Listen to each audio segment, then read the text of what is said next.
Hi guys, what's up? This is Olin here, also known as MMA Anomaly, with another episode of the MMA Anomaly show. So, just gonna jump right into it. In this episode, we're gonna be going over UFC Vegas 52, which happened this last Saturday, as well as the main event in boxing for last Saturday's card as well, which, if you're following the sport of boxing, I'm sure you know, was Tyson Fury versus Dillian Whyte. If you did watch that fight, we'll just go ahead and jump right into the boxing fight to start off the show. Tyson Fury versus Dillian Whyte, if I had to describe the fight in a phrase, I would say it was one-way traffic. Whyte is a really good boxer. I wouldn't say that he's the most technical boxer in the world. And on the opposite side, I would say Fury is definitely one of the most technical boxers that we've ever seen, especially in the heavyweight division. That being said, the fight was finished in the sixth round. Up until then, though, it was Tyson basically playing with his food, is what it felt like as a fan watching. And when he finished him, it was just an uppercut from hell that sent him to the canvas flying. And of course, after the fight, or rather the next day, I believe, Whyte came out and said that he was shoved by Fury and the back of his head hit the canvas, and that's what knocked him out, or rather hurt him. It definitely wasn't like the 60 or 70 other punches that he took leading up to the uppercut that hurt him, right? Again, I feel like it was one-way traffic. I feel like Tyson Fury was slipping punches. The punches that were landing for Whyte, they were grazing. They weren't landing right on the money, because Fury is by far, again, not just in heavyweight, but across boxing in our, last 2 decades, I'd say, one of the best boxers and most skilled boxers when it comes to rolling with the punches. So when he gets hit, he rolls his face. So it looks like he's getting that shot really bad, like, wow, right? But he's rolling his face with it. And as a result, he's not actually absorbing the impact of that damage. He's rolling it off. Kind of like when you shoulder roll, you'll see that fist kind of tap the shoulder. The fist just goes jarring away. It doesn't actually do any damage to your shoulder or you. You're actually negating that and loading up. That way you can land your own shot. That's one of the things that makes boxing so beautiful, is the tiny little nuances that you get to see. And, they pay dividends in those fights, right? We see the same things in MMA. It's just, we don't see them as often, I think, because, one is art and one is science. The sweet science versus mixed martial arts, right? Anyways, great fight for Tyson Fury. He also, after the fight, said that would probably be his last fight. He's looking to retire. And then Francis Ngannou came into the ring, and he asked Francis Ngannou if he had a big dick. Super weird, but super Tyson Fury moment. If you followed his career, it's not really that shocking. So, jumping right into UFC Vegas 52, we'll go ahead and start at the bottom of the card. I'm not going to go over all of the fights. I'm just going to go over the fights that stood out to me personally. So, first things first, we had Dean Barry going up against Mike Jackson. If you know of Mike Jackson, you know that he lost to Mickey Gall faster than CM Punk did. And then he fought CM Punk and went the distance with CM Punk. So Mike Jackson has not really had the greatest UFC run in the world, but they needed a fill-in on short notice, I believe. They had him come in. He fought Dean Barry, and he was losing the fight. And then Dean Barry hit him in the nuts. He gouged his eyes by accident, quote unquote. And basically Dean Barry disqualified himself, giving Mike Jackson his first UFC win. Welcome to the winner's circle, Mike Jackson. Probably not how you wanted it to happen, but hey, good for you, bud. Congrats. Jumping into the next fight, we had Tyson Pedro going up against Ike Villanueva. If you know anything about Tyson Pedro, you know that he is a very fun fighter to watch. He has a lot of heart, and he's very young in his fighting career. He was very young in his fighting career 3 years ago, the last time we saw him fight in the UFC. He has had an extremely lengthy layoff. He's faced some adversity outside of the octagon. He's had some injuries he's had to rehab and come back from.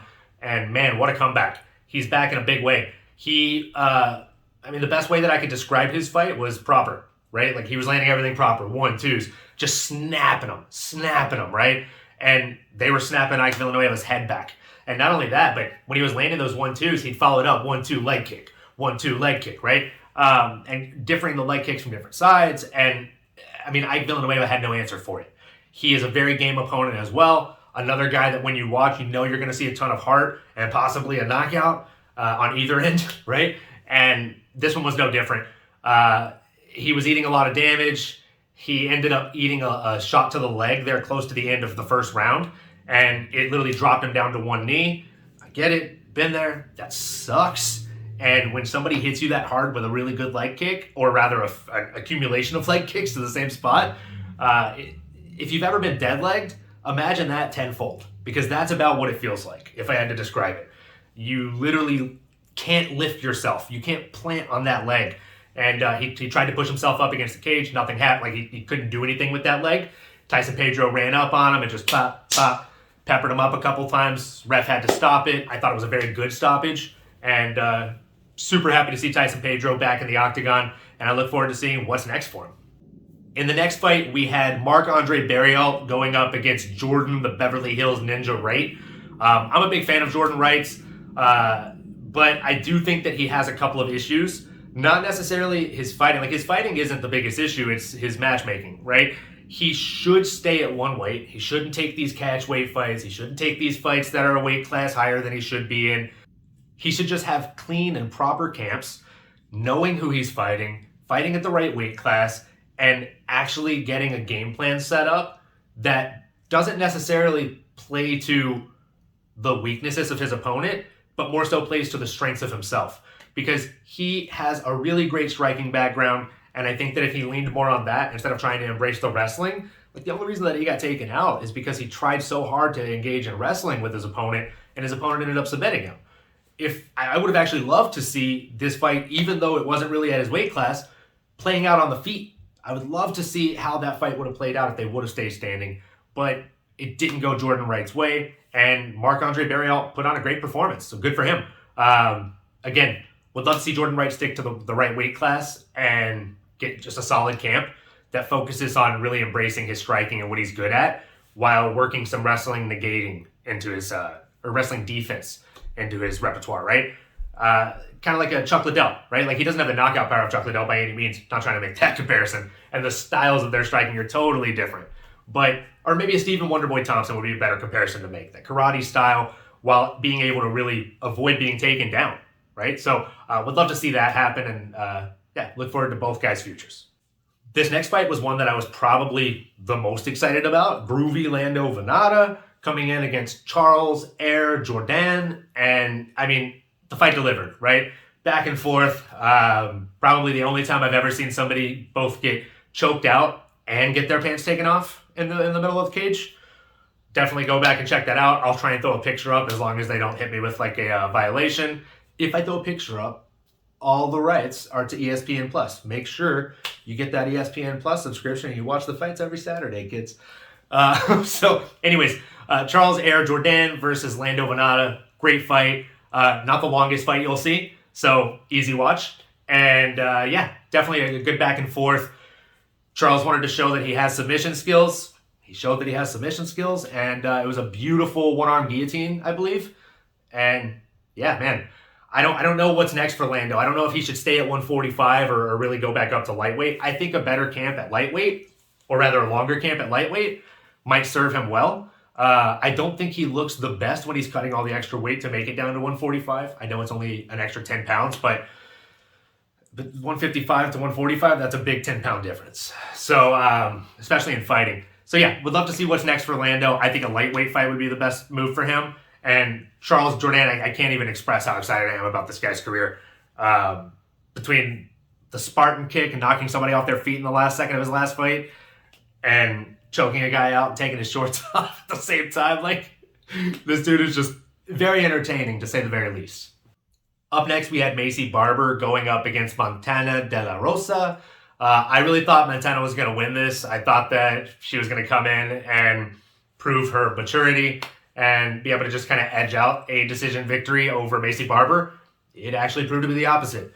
Maycee Barber came in with a solid game plan, flexed the fundamentals, so to speak, and I think that's why she came away with the victory. She got the decision win, and yeah, honestly, I still think she has a lot of growing to do inside the octagon.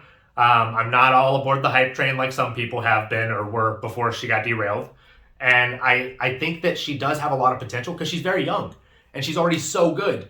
So why wouldn't you see potential in that, right? She's at a good camp now. She's training really hard. She's working on the right things from what I can see. And I think that if her wrestling and striking both continue to improve at the rate that they are now, that she's training where she is, I see nothing but success for her in the future, at least up until maybe she gets to the top 5.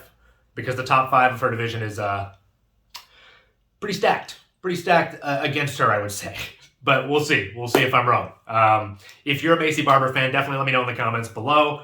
And of course, if you're listening to this on one of the podcast outlets, make sure you rate the podcast, follow, and turn on the notifications. That way you know when new episodes get posted. Jumping into the next fight, we had a crowd favorite and a legend of the sport, Clay the Carpenter Guida, going up against Claudio Playless.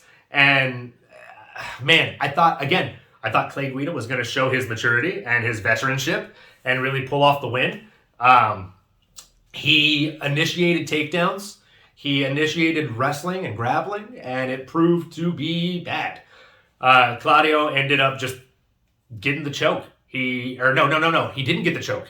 He tried to get the choke a couple of times, and Clay actually defended the choke quite well. What ended up happening is actually when they were rolling in the finale of the first round almost, they were rolling, scrambling, and Claudio ended up getting his foot and pulling it across his body, basically doing a knee bar, right? So it's like an arm bar, but with your knee. So imagine what it feels like with somebody trying to reverse your knee the opposite way, right? How quickly are you going to tap out and be like, no, fuck that. I need to walk tomorrow. So good on you, Clay, for tapping out very quickly. I hope that nothing tore, because I know that tends to happen very quickly with leg locks or any kind of leg or ankle submissions. Mostly joint submissions that happens with. So really hope nothing tore. Really hope Clay has a quick, speedy comeback. And honestly, as a fan of MMA, I love the fact that we're seeing these new names come in here and fight these legends. And though it sucks as a longtime fan of Clay Guida to see Clay lose, as a fan of the sport, this is fantastic for me, because now I'm going to watch every Claudio Playless fight, right? Because he took out Clay in such a phenomenal way. The technique was so beautiful. And I mean, it's going to be hard not to pay attention to this guy's career moving forward. And in the main event of UFC Vegas 52, we had Amanda Lemos versus Jessica Andrade. Again, your boy's not ashamed to admit when he was wrong. Going into this one, I don't know why. Looking back, I don't know why. I thought Lemos was going to go in there and actually win. I thought she had the range. I thought she would have the cleaner, boxing, striking.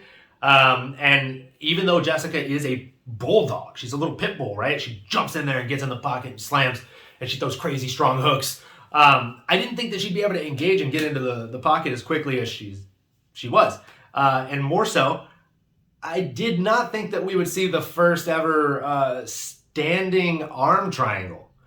Like, that was beautiful. Jessica Andrade literally just boop, sunk it up. And I mean, it was amazing the way that she got that. You could see the panic instantly set in Amanda's face, and it was murder she wrote, man. That's the game of Brazilian Jiu-Jitsu, right? You're basically playing a game of I killed you. Because if Amanda doesn't tap and Jessica holds on to that, Amanda dies in there, right? She's literally cutting off the airflow for this woman. And I mean, it was beautiful to see. The technique was perfect. She just stood, locked it in right from the clinch.